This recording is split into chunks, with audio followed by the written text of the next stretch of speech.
Hi, and welcome to Getting Biblical, the show where I drink too much and talk about my favorite Bible stories. I am Matt Smith, your host, and thank you for joining us today. So, in today's episode, we're going to pick up right where we left off last week, covering the story of Abraham, the artist formerly known as Abram. We covered his covenant with God, with the dream and the fire, like moving through the sacrificed animals, and we talked about his super hot wife, Sarai, who, even as a senior citizen, was so beautiful that she sort of accidentally got married to a pharaoh. And we talked about how in the weirdest HR open enrollment session or period of any company I've ever heard of, Abraham and anyone that worked underneath him, they all were required to get circumcised within like a 24-hour period. So some kind of weird stuff to set the foundation for the story of Abraham. Today, though, we're going to continue and get into some really spicy stuff with Abraham, his wife Sarah, and his nephew Lot. We're going to cover a bunch of different stories from all three of those players. And I want to give I've never done this before on the show, a quick, like a disclaimer, a little bit of a heads up, a parental advisory warning, or whatever you want to call it.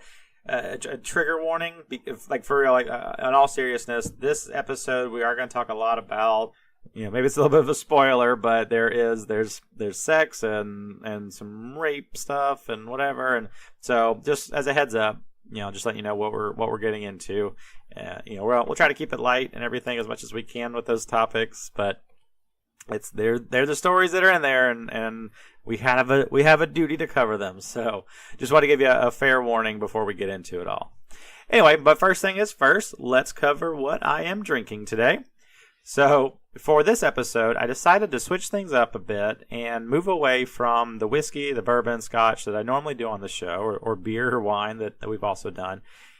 So we're going to go into new territory for this episode. For the first time on the show, we are drinking tequila.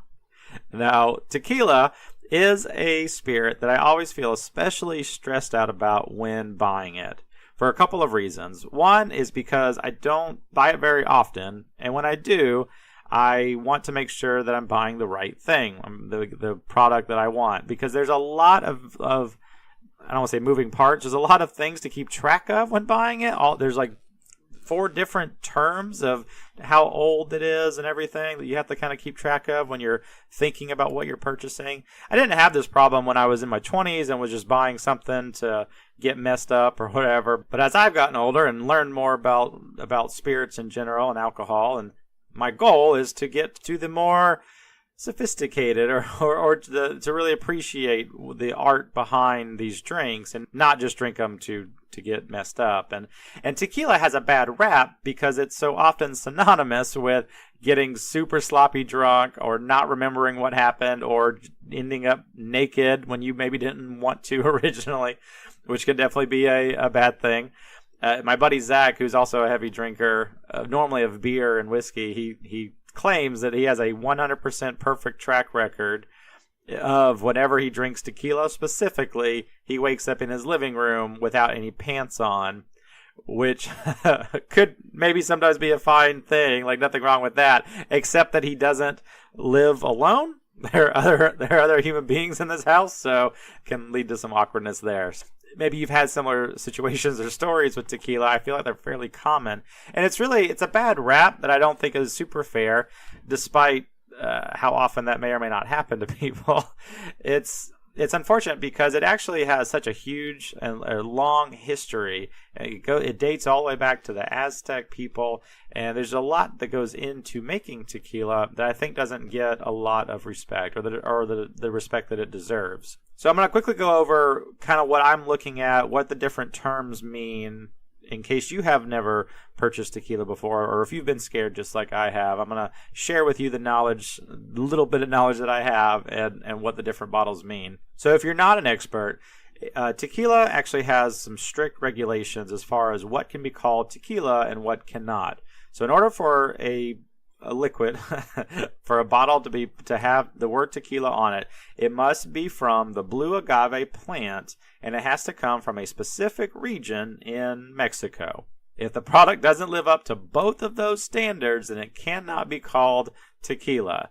And instead, you'll see another term that's often in the same area of the store as the tequila, but they'll call it mezcal, right? Which is usually it's either from a different plant or from a different region, or probably both of those things. It's very similar, but not 100% exactly the same as tequila. So that's like tricky part number one. Then two, the continuation of that, if it does say you have the word tequila on it, then there's four other things to look for to know exactly what you're getting. And the first one, probably one of the most common ones, if it's clear or what they call blanco, right? That's one. Second is if you see it with a golden color, right? And then after that is the onejo, and then the extra onejo. And those are the four different types, and they pretty much represent how old the tequila in the bottle is. So the first one, the blanco, the clear one, the white one, that is straight fresh. It was made and they distilled it or whatever. They did all their thing and they pretty much put it in the bottle. It is from like age 0, like they just made it and threw it in the bottle, to about 2 months or so sitting around before it got put in the bottle. But it's not aged very much, right? It's the infant version of tequila. And then you go from there and you got I'm going to butcher it. I can't roll the R's like you're supposed to. Dustin from Stranger Things when he's got his hair and his teeth and whatever. Like I can't do that in a word. But the reposado, it means rested, right? I think it's a Spanish word for rested, and that means that it has after they got done making it, it sat around for between 2 months up to a year, right? So that's the golden color. That's where the color comes from. Unless they faked it and put dyes in there. But the way where it's supposed to come from is from the barrels that it's sitting in, and that the wood kind of leaks into it. Just like with whiskey and bourbon and stuff, that's why you get that same color.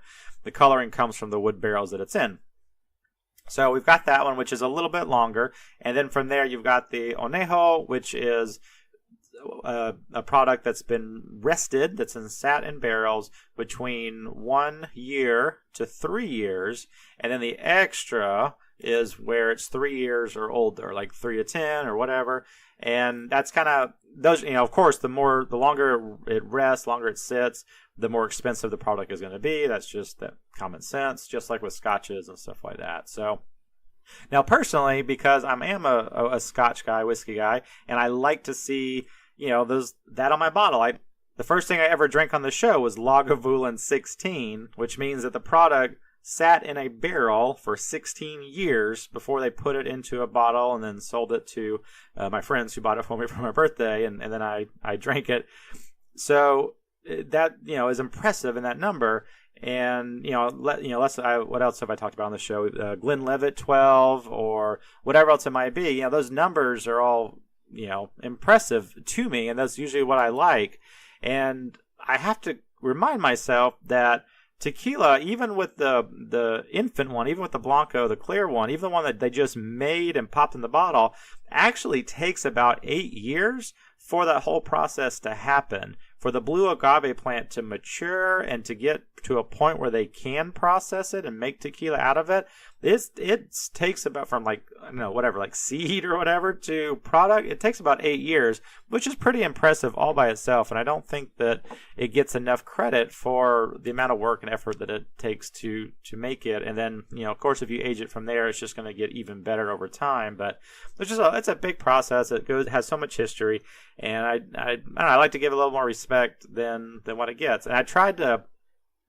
In the past, I've always tried to purchase the aged ones, which obviously there's a market for that, and that's definitely a thing.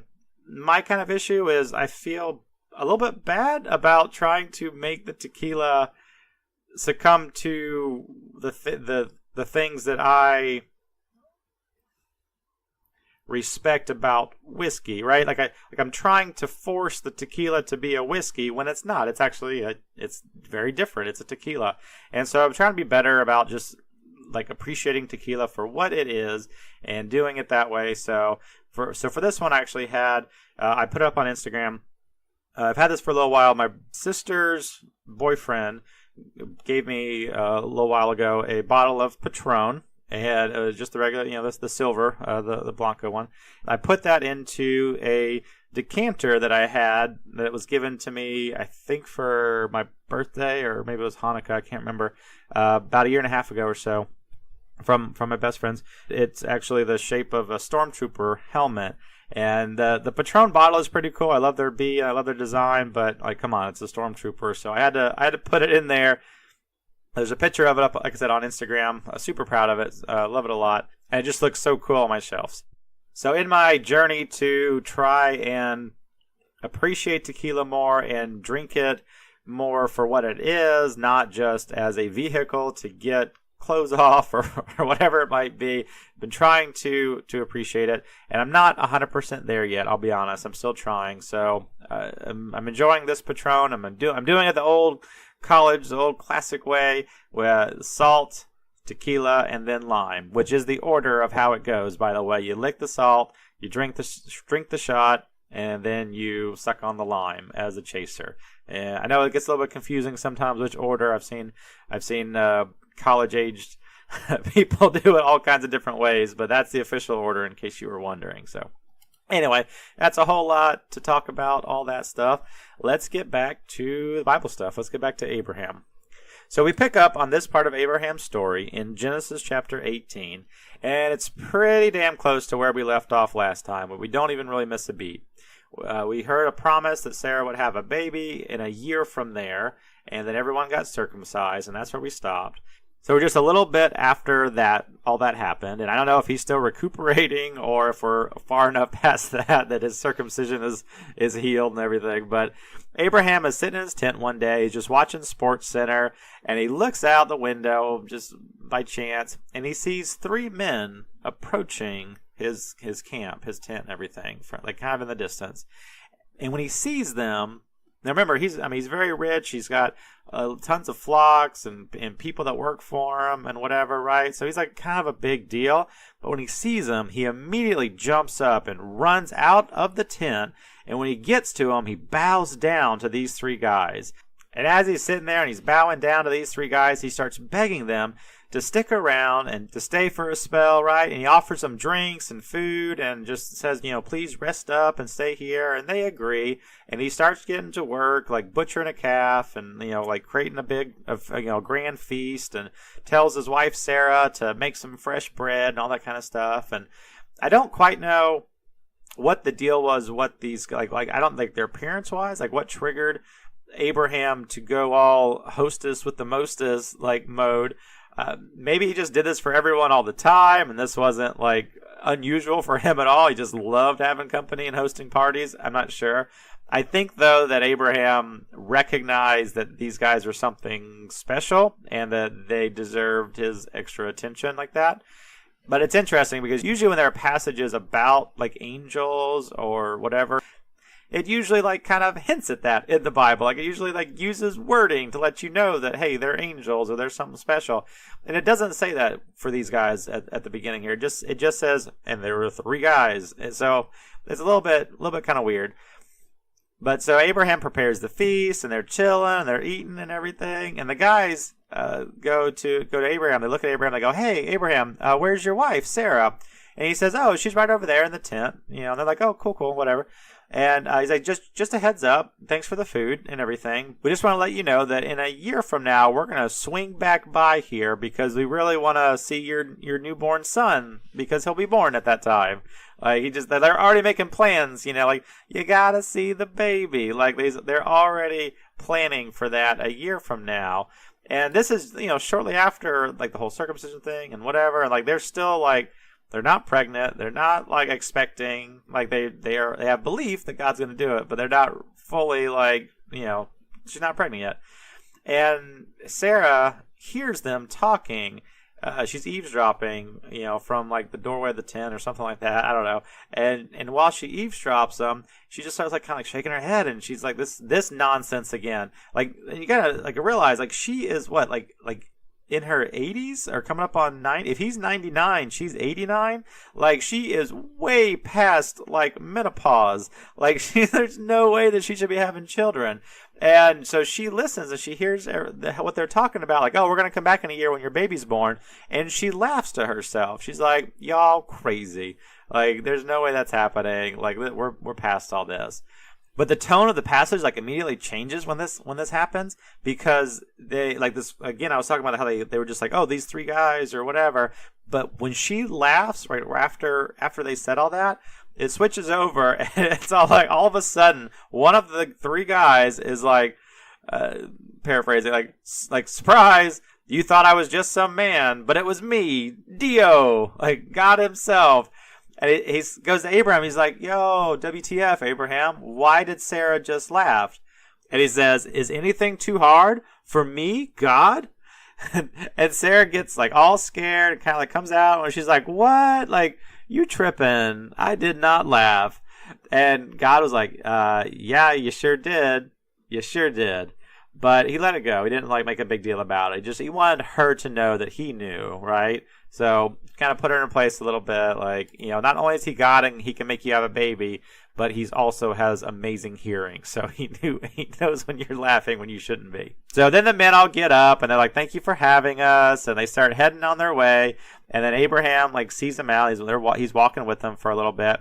And at one point, two of the three guys, I guess, they were like regular angels or something. And they just keep on walking towards the next city over or whatever in the distance, the city of Sodom. And the one who, I guess, revealed himself to be God, actually, surprise all along, he stays back for a minute and he kicks it with Abraham. And he reveals that Sodom is like straight up just a nasty place to be, and that he's thinking about destroying the whole city and just wiping them out and not worrying about it because they are so dirty and so bad. But he wants to check it for himself. He doesn't want to just destroy them based on rumors or you know what someone told him. He wants to go down and look at it himself and see what the big deal is and see if it's really as bad as all that. And Abraham starts grilling God. He starts getting real questiony. He starts wanting to know more about it. And he says, listen, I've heard rumors. I know things too. Me, Abraham. It's a rough city, but there's got to be some good people there, right? Like, are you telling me, God, that you're going to destroy all the good people with all the bad ones?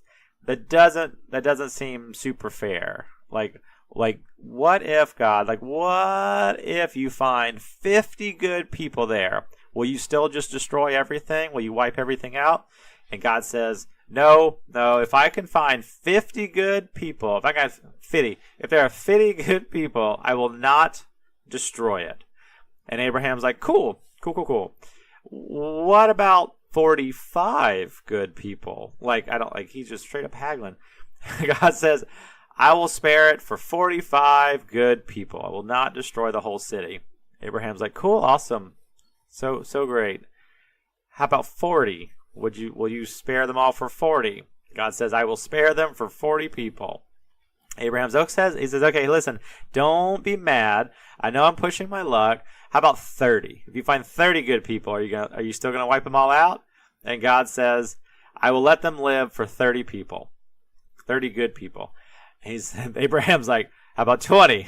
He's pushing it. And he says, God says, yes, I'll let the whole city live for 20 good people. And then Abraham's like, how about 10? If you find 10 good people, God says, for 10 good people, I will not destroy the city. And I guess at this point, either Abraham realized he had been pushing his luck super hard, or he also felt like, surely there's 10 decent people in the city. There's 10 good people, right? I got it low enough. That's a price I'm willing to pay. Right? He's finally the transaction is complete, and they're haggling, their business haggle there. So, good old Abraham just going to bat for these people, which, is an honorable thing, right? He's like, there's got to be some good people there. Don't kill all of them. And then God kind of dips or whatever. He's like, I'm done talking to you. Like, you're kind of annoying with these questions. So he leaves.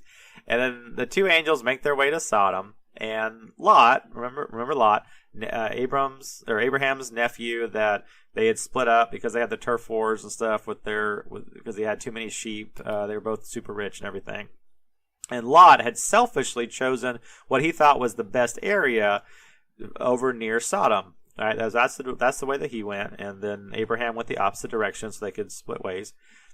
So as these angels are walking up to Sodom, Lot just happens to be hanging out by the city gates, and he sees the two angels rolling up. And while Lot wasn't as religious as Abraham was, apparently he knew enough to identify that these weren't just two dudes, right? They weren't just two guys walking around doing nothing or whatever. And so he goes up and he bows down to these guys and he begs them to come spend the night at his house, and he'll feed them and they can sleep there. And he's like I'll take care of you, and just come have dinner with me. We got you. You can stay with my family. We're cool. You can trust me. But because they were there specifically for this big mission to find out if Sodom, the city, is worthy of being redeemed, or if they need to nuke the whole place up, they don't want to get sidetracked by having dinner and a meal with Lot. So they're like, nah, dog. They decline. We're just gonna sleep on the streets tonight. No big deal. We're fine. And Lot was like, nope, that is a bad idea. You do not want to do that whatsoever. Trust me, please come stay in my house. Please, please, please, for your own sake. I'm telling you, it's a bad idea. So they finally relented, these two angels, and they agreed to stay at his house for the night. And they go back, and they're eating, and they eat dinner and everything. And right before it's time to go to bed, here's where it gets a little spicy. Right before they get ready to go to bed, Lot's house gets surrounded by all the men of the city. It says the men of Sodom, young and old, all the people there, all the dudes, all the guys there, surround the house, and they start banging on the door. And I can't even do this in a voice or anything to make it funny or cute, because it's actually horrific. It is actually horrible. But they're banging on the door, they're knocking the place down, and they're yelling out Lot, where are you hiding these men? Bring them out here so we can all have sex with them. Dramatic pause, let that sink in. They are banging on this guy's house because they saw two angels go in, and they all want to fuck them. They all want to have sex with them.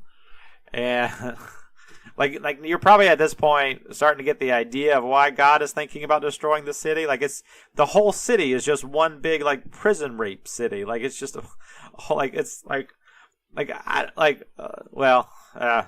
that's a tricky part. This is a passage that is a lot of times used in the Christian realm to say oh, that's why God hates gays or homosexuality or that type of thing. Just look at this whole city that God had to destroy because of it. However, I'd like to point out that I think that the reason God wanted to destroy the city was because they were a rapey city. Let's forget about the fact that it's gay stuff or whatever, dude on dude. But it's there. The whole city came out to rape the two new people that showed up in the city. That is not okay. That's probably a big reason why the whole city needed to get destroyed. I'm just saying. It gets worse. And then Lot steps outside, he kind of squeezes through this front door while all the people are around his house. And he's like, guys, what are you doing? He shuts the door behind him, and, so he can keep the angel boys safe inside, angel guys safe inside. He's like, guys, the men are here under my roof. They're under my protection. Please don't be so wicked. Stop being wicked. Don't do this. Which starts off nice, right? That's a nice, oh, it's under my protection. Please, guys, just chill, whatever. But then, Lot doesn't stop there. Lot is a piece of work, man. Lot, trying to settle them down, he says, please don't prison rape the guys that I just welcomed into my house that were wandering here. He doesn't stop there. He says, this motherfucker. He goes, please don't rape these guys that are in my house. Instead, I've got two virgin daughters, my two daughters, right? They haven't been with a man yet. How about I bring them out here and you can do whatever you want to them instead? Which is not me paraphrasing it. That is basically the quote unquote in the Bible. Have your way with them. And he's like, is that a good trade? Yeah, my two daughters? What the fuck, man? What are you doing? But holy shit. Anyway, whatever. But the gang of guys, right, the prison rapey guys, are like, who the fuck do you think you are? You're not from around here. You're not one of us. You just got here a couple of months ago, and you think you can judge us and tell us what to do? And they like are starting to have it. They go, never mind the angel boys. Now we are all going to take turns on you, Mr. Lot. And I'm sure like Lot's eyes got big, and I was like, oh, I didn't see it going that way. And just as the crowd is starting to move in toward Lot and be horrible people, as soon as they're about to do all that, the front door of Lot's house flies open. The angels grab Lot and pull him inside the house and like put him like behind him. And as the whole group of the people that were still kind of running up because they were like arms outstretched trying to grab Lot or whatever, the angels like flashbang blind the whole group of them, everyone there, the young, the old, all the rapists that were there. They blind all of them, and they can't find the door. They can't do anything. They're all helpless. They can't see anything anymore. And the angels look over to Lot and they go, Lot, do you have any other relatives in the city? Anybody that you care about? Because you need to go get them, and you need to leave now. We are going to destroy this place. This is worse than we imagined. It does not need to exist. Everybody's going to die. We are going to nuke the place. We're going to turn it to glass. You need to go. And Lot's like, yes, I do know a couple people. So he runs out, and those two daughters that we just got done talking about, well, apparently they were engaged to two other guys in the city who I guess they weren't circled around his house trying to rape anybody, but they were in the city. They're from the city. And he runs up and like, hey, we got to go. And I kind of like, you were about to marry my daughters, and like, I want you to come with us so we can keep that thing going. But Sodom is about to be destroyed. And these guys don't believe him for a second. And they laugh him off and like, you are crazy and whatever. And I don't know. They're not into it. They don't believe it. So he can't convince them to come or do anything. And the angels are fed up, and they're like, time is up. You have to leave. Leave those guys here. And the angels literally like grab Lot's hand. They grab Lot's wife's hand and his two daughters' hands. And they all kind of they drag them out of the city. And they all the angels and the four other ones, like they're all running out of the city. And they drag them out to a certain part, like a little bit past the gate or something, I guess. And they stop dragging them, and they go, listen, you got to run that way, run into the mountains, and don't look back. Don't even turn around. Run for the mountains and go live in the mountains. Run or you will die with this city. And Lot, like as if that wasn't enough. Like Lot is still pushing his luck, and he goes, "Oh, but the mountains, like the mountains, they suck, man. Like I hate, like we'll die if we go to the mountains. There's no food in there, or whatever. There's this little bitty town right over there, at the foot of the mountain. Can we just please go there instead?" And and the angels like roll their eyes, and they're like, how much more dramatic do we have to get with you? Like, we're telling you to run for your lives. We're destroying everything here, and you're still trying to haggle with us. You're still trying to make deals. And the angels are like, whatever, that little city over there is not part of what we're here to destroy. So whatever, go to the little city. We don't care, but just don't be here. Don't stay. You got to go. And they're like, go, leave now, run and don't look back. And so Lot's like, okay. He finally gets the picture, and he runs off. So the four of them, it's him and his wife and his two daughters. They're running to this little city, and as they're running, God just opens up like the worst parts of heaven, and not that whatever. I'm trying to build an imagery like. It just rains down fire and brimstone onto the city of Sodom and its neighbor city, which I didn't really talk about beforehand, but apparently it's just as bad. But the city of Gomorrah, right? So Sodom and Gomorrah. Where's Gomorrah? Who's Gomorrah? Why is Gomorrah? I'll do you one better. Anyway, Sodom and Gomorrah just get obliterated. Just not exactly, but like asteroids are coming down. Like there's explosions, I think, and just fire. Like I'm not sure. Someone might could do like a study on this. I kind of wonder if there wasn't a volcano nearby that actually erupted and it just like got all the stuff down from it. But that's just my own like possible theory. I mean, who knows? I don't know why I'm trying to like add extra stuff to it. Like it just like it rained down fire and brimstone, killed everyone there, And while they're running, Lot and his wife and his 2 daughters are running away for their lives. And Lot's wife looks back. She looks back on the city. And then instantly it says she is turned into a pillar of salt. Just boom, baby, like instantly, just whoop, like, it's so interesting to me for a couple parts. Like, just let me go down this rabbit hole for a minute, but I looked it up a long time ago because it seems like such a strange thing. Like, there's no other history of people being turned into pillars of salt in the Bible. Like, why here? Why now? Like, why did this happen? It's not a normal thing. So I thought maybe for a bit that it was just mistranslation.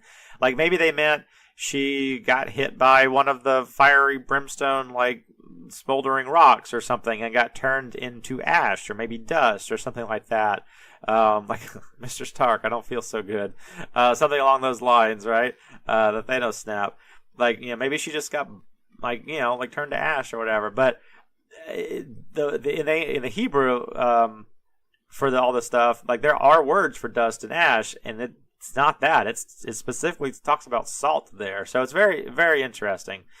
And also, not to get too preachy, but I think, here's my personal belief. When she turns around, it's not the just mere act of turning around and looking. Like, we can't all be the superheroes doing the cool thing that superheroes do where they're too cool to look at explosions, right? We've all seen that trope, right? Like if you're a badass, you don't look at explosions. You're not allowed to look at fireworks if you're too cool. Like the first Iron Man movie where he's blowing up those Middle Eastern terrorists or whatever, and just launches a volley of bombs and missiles out of his shoulders and whatever, and then he turns and he just walks towards the camera while everything is getting blown the shit up. Like, like he's like, no, too cool for that. And that's become a whole thing now. Like in every cool movie, that's what they do. Like, that's so hard to do. Like fireworks are literally a thing that, like, we as human beings, we love to see things blow up. Like, we intentionally blow stuff up just so we can look at it. Like, that's what we do. So I don't think that she just looked around behind her as the whole city was getting destroyed, and God was like, oh, I told you not to. Like, now you're salt. I think, here's my personal belief, is that she looked at it longingly, like, oh, I'm really gonna miss that prison rapey town. Like I really wish God wasn't destroying it, because I had a lot of friends there. We had a lot of good times, and now there goes my book club. Like, I think she was really upset that the rapey town was all done away with, and God was not about that. He's like, nope, you can't hang around and still, like, live the rest of your days, like, mourning over the fact that Rape Town just got destroyed. So I think that's kind of what it was, a matter of the heart, not just the act of looking around. But who knows? I don't know. It's just a theory I have. Maybe, I mean, the angel said, don't turn around, and she disobeyed, so maybe that's all it takes. I don't know. Anyway, so she gets turned to salt. Lot and his 2 daughters, they keep on running towards the mountains and the town and everything. And then the story picks up, like, while the whole place, or the morning after, everything gets destroyed in Sodom and Gomorrah. And Abraham wakes up, and he kind of looks out and just sees the pillar of smoke, or, just like the plume of smoke just rising from what used to be Sodom and Gomorrah. And he knew some shit went down overnight. And he just kind of he just looks, right? I think the camera probably like pans to his face, and you can see in like his, like, the reflection, the glossy in his eyes or whatever. You probably see, like, the big plume of smoke coming from Sodom and Gomorrah, and you can, like, and he mumbles kind of out loud, like, huh, wow, I really thought there would be 10 good people in the city. Like, I really thought they would do better than this. Like, holy shit. So we pick up back with Lot. We realize that Lot has lost everything. Lot and his 2 daughters have lost everything. And then, like, remember when Lot was begging the angels to let him go to that little town instead of living in the mountains, and they agreed to do it? Well, he's an idiot, and I guess because his wife got, like, turned to salt or whatever, maybe that has an impact on people. He's scared to live in the city, even though they gave him permission, but he's trying not to screw it up, I guess, anymore. So he doesn't live in the city. He actually does what the angels originally said, and he goes and lives in a cave in the mountains. So it's Lot and his daughters are living in the cave together up in the mountains. They lost their future husbands, their fiancés. Lot lost his wife. They lost their mother. They lost their flocks, all their money, right? All these things. But they've had a rough couple of days for sure. So I don't know if it was just like they broke, like mentally, like they just like, we're all one bad day, as Joker would say. Maybe this is what happened. I don't know. But the daughters hatch a plan. And I guess they just been living too close to Sodom for too long, and they got like a little twisted. But they hatched this plan, and they talk to each other. They live in this cave, and no one else is around. And they go, hey, there are no other guys here. There are no other dudes. The older daughter is saying to the younger daughter, and she's like, we really have a duty. We have to keep Dad's lineage going strong. How about, and there's no other guys here, because we live in the mountains. We live in a cave. She goes, how about we get Dad drunk on wine, and then we can have him get us pregnant, and then we can keep the line going that way. So, yep, you guessed it, folks. We're moving right from rape and into incest. And then father rape or whatever. Like they're literally talking about getting him too drunk, like so that he doesn't know what's going on. Anyway, and they do it, and it's so not okay. But for 2 nights in a row, they get him drunk on wine and get all incesty, and they get pregnant. And it says that Lot, to his credit, as shitty of a person as he is, it says that he doesn't know what's happening. He doesn't have the wherewithal. Like it's not. He wasn't into it. He just, I guess, was super drunk and. They just whatever did their thing, and anyway, so they both got pregnant. And I don't know how that conversation comes about. Like at some point, 9 months later or whatever, or not even that, 4 or 5 months later, like they start showing, and he's like, "How did y'all get pregnant?" And they're all like, "Don't worry about it. It's a magical like mountain baby." Like it just, how does that conversation happen? But it doesn't go into it. I don't know. And so they have 2 kids. They have 2 sons, and one of the daughters has a son named Moab, who becomes the father of the Moabites, which is a big deal. And then the other one, not a good big deal. Like the Moabites are historically also a pain in the ass for the Israelites, so not a great lineage there. And the other one, Ben-Ami, who is the father of the Ammons. And if you remember. Back to the Moabites were the guys that were in charge when we talked about the left-handed assassin Ehud and that super fat king Eglon. Remember they Assassin Creed snuck up on the balcony and stabbed him in the gut, and he was so fat. That was the Moabites, and that's where this lineage comes from. So just the moral lesson that we can learn today, like the end of a G.I. Joe episode, like mountain incest with your father or whatever, getting it's not okay. It doesn't lead to good things, right? It's just it was a bad decision and it led to a shitty nation of people. I don't even know. This is the weirdest episode.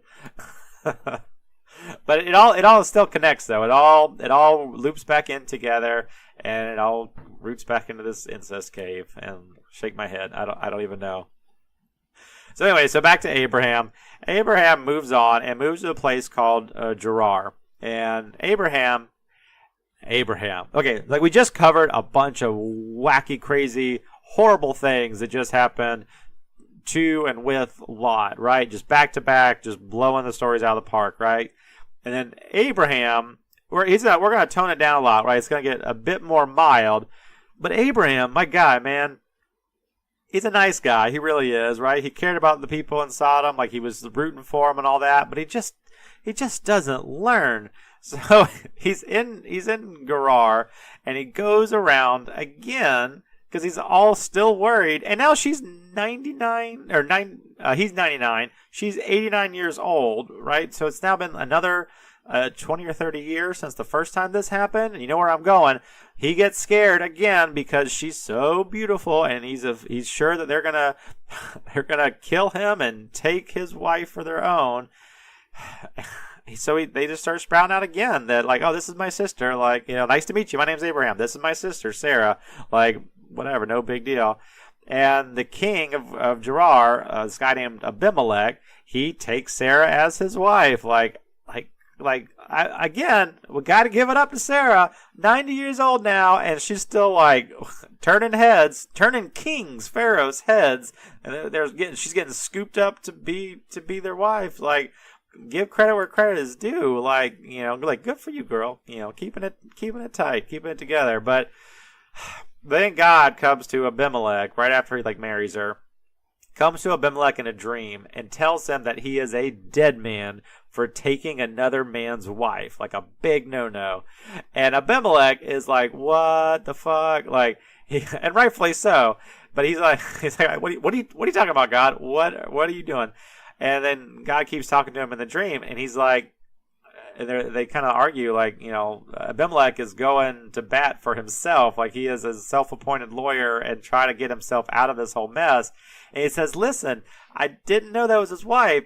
They said that they were sister and brother, and it's not my fault. And he's like, I didn't even have sex with her yet. I brought her in, I made her my wife, but I got super busy, and I haven't even been with her. I haven't touched her yet. And God's like, okay, I hear you. Tell you what, give her back to Abraham right now, and don't touch her, and I'll let you live, and I might even bless you. But if you keep her as your wife, you will die.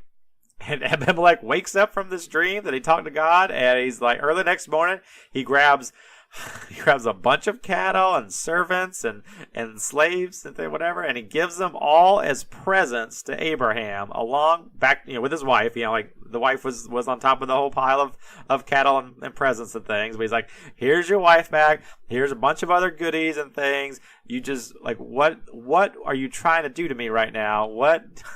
Why would you lie about a thing like that? I wasn't. The same thing that Pharaoh was like, I wasn't going to touch you. I wasn't going to do anything, but I thought she was free game. I thought she was your sister. I was like, whatever. But he's like, not cool, bro. You need to get out of my town. You need to get out of my city.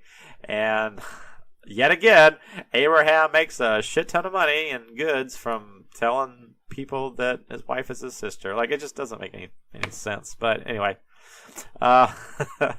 So finally, after all this, so they leave that, and now he's got even more money and more wealth. So there's not a good lesson to be learned here. I'm not advocating. I don't think the Bible should be advocating that we should be doing that and trying to trick people into marrying our wives. I don't know, but he profited from it. Again, he is at 100 right now, 2 for 2 of doing this bit and getting a payday for it. But anyway, so after all that, we finally get to the part where Sarah then gets pregnant. It wasn't Abimelech, so there's no kind of sneaky whatever thing there. Abimelech didn't touch her. It was Abraham's baby. Abraham got her pregnant, and Abraham is 100 years old, and she's 91. And blah blah blah. She ends up she gets pregnant, and then she ends up having the son. And the baby pops out, and she decides to name him Isaac. And Isaac means to laugh. And she named him Isaac to laugh because she laughed a year prior when God said he was going to make her have a baby.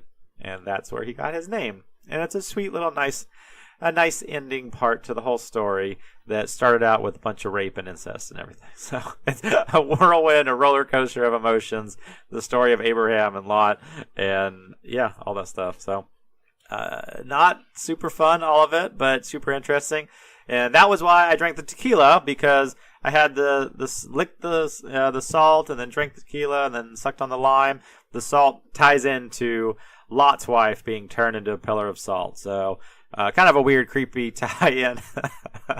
I don't know, but it's the only thing I could think of. So that's the story of today. And then we're going to fast forward next time, and we're going to go into the later years of Isaac. We're going to skip over his early stuff and catch up with him later about the time that he's starting to have kids.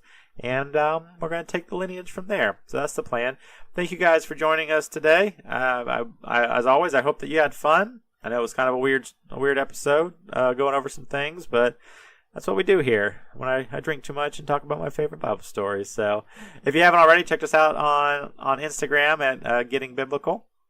Of course, you can find me on Twitter. I am Matt Smith. And on Instagram, I am Matt Smith IG. Thank you for listening. Tune in next time, please. And more than anything else, just hope you have a fantastic day. Cheers.